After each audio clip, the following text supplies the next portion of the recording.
Kid Cudi's debut mixtape, A Kid Named Cudi, was released on July 17, 2008. This, alongside his collaboration with Kanye West on the album 808s and Heartbreak in the same year, helped establish Cudi as one of the brightest up-and-coming talents in hip-hop. Today I will be looking back and reviewing this much-beloved mixtape, seeing how it helped shape Cudi's career and whether it still holds up today. After a long hiatus, A Kid Named Cudi finally returned to streaming services in 2022, remastered in its original form with one exception, the omission of 50 Ways to Make a Record. Unfortunately, Cudi wasn't able to get the sample cleared for the re-release, which is a great shame because it was a pretty decent track. It samples Paul Simon's 50 Ways to Leave Your Lover, and Cudi has a unique spin citing how you can be different when it comes to making music. I really like Cudi's singing here, it's quite unique and really easy to listen to. The drums on the beat sound amazing, and I really like what it offers to the mixtape's narrative, showing Cudi's musical identity and unique approach. It's an interesting and creative track, and it's deeply missed from the remaster. Other changes include a barely noticeable change to Maui Wowie's hook, a new intro,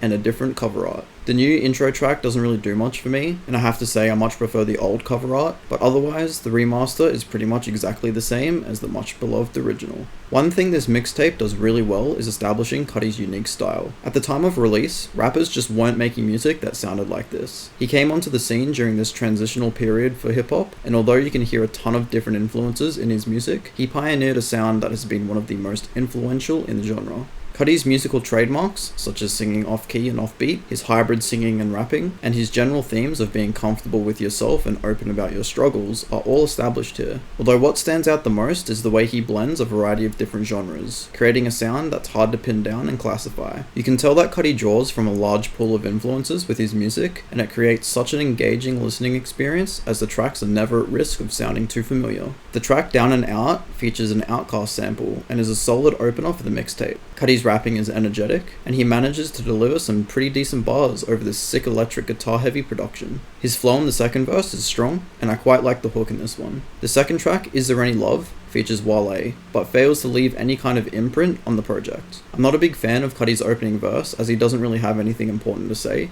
The beat is super basic, and both the hook and Wale's feature don't bring much to this rap-focused track. The track Cudi Get features some decent verses by Cudi, delivering his signature 08 styled flow, but the track is absolutely ruined by a terrible sample. It's incredibly unpleasant on the ears and doesn't fit Cudi's style or strengths at all. A few of the lines here aren't great either, such as I'm it like the clown, but thankfully the track doesn't overstay its welcome. While the opening of the record might not be overly strong, things improve with the fifth track, Man on the Moon. The beginning of a pretty legendary 3-track run, Man on the Moon is one of Cudi's most important songs, essentially establishing himself as an artist. The sample of Aquarium by No Such Thing is used to great effect, creating this moody and spacey beat that's one of my favorites off of the mixtape. Speaking of favorites, Cudi follows up one of his most important songs with one of his best, The Prayer. This track is a fan favorite for a reason, sampling Band of Horses' The Funeral. The marriage between this sample and Cudi's melodic singing are incredibly harmonious. It's seriously a match made in heaven. There's something eerily special about this song.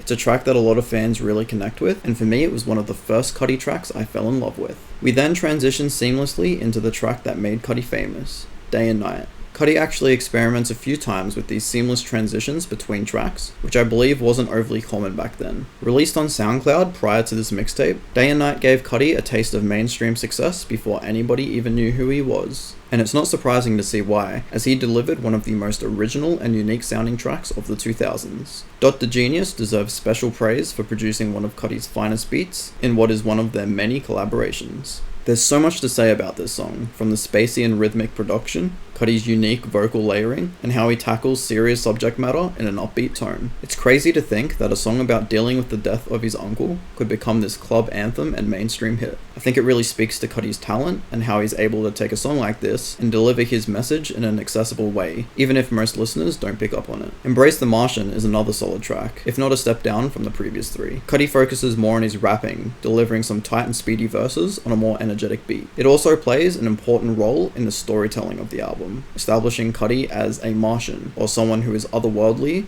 for the music industry at the time. I love the hook here, and I think it's one of the best rap-focused tracks on the project. The playful Maui Wowie continues the upbeat tone in what is essentially a love letter to weed. Sampling Grind Mode's I'm So High, this is arguably the silliest song Cudi has ever made, and I think it's one of those tracks that you either love or don't like. I personally enjoy the track quite a bit. The fun tone works well for the mixtape, and it begins what would become a trend of weed tracks in his next few projects. The tracks Whenever and Pillow Talk take a more romantic and sexy approach, with Cudi singing about a girl. I like the hook of Whenever, although the rest of the song fails to go anywhere. It's also one of the more evident tracks where Cudi sings off-key, which is definitely a part of his style back in the day. It's up for debate whether that's a good thing or not, but there's no denying that it was purposeful and he was trying something different. Pillow Talk has a real chill vibe going on, but some of the lyrics are just flat out terrible. It's a testament to Cudi's talent that he manages to make this enjoyable, despite some of the terrible bars. Save My Soul is a short chill track, sampling a Gnarls Barkley song. Personally, I'm not the biggest fan of this track, as there's nothing overly interesting going on here. Cudi's verse lacks any passion or energy to make it engaging, and the production is a little one note for my liking. The end sample is cool though, and it transitions seamlessly into the next song. TGIF, or Thank God I'm Fresh, and Cudi Spazzin are two rap-focused tracks towards the back end of this mixtape, and they really don't hit for me. TGIF has a solid hook, but the verses for me are quite forgettable. Cudi Spazzin is rather obnoxious and poorly written, although I don't mind the repetitive synths that repeat throughout.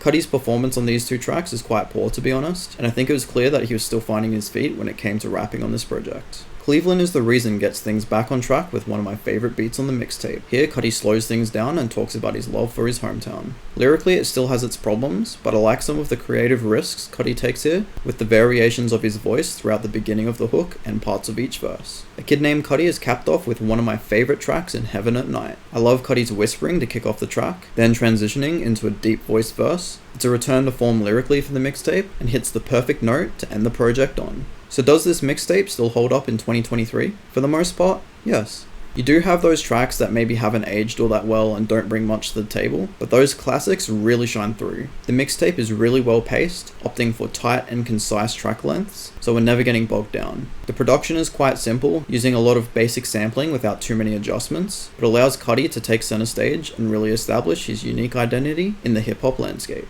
This mixtape is diverse, well paced, and serves as an effective introduction to Kid Cudi. My final verdict for A Kid Named Cudi is a 65 out of 100. While there are some elite Cudi tracks, it's clear that he was still finding his feet when it came to the rapping and production.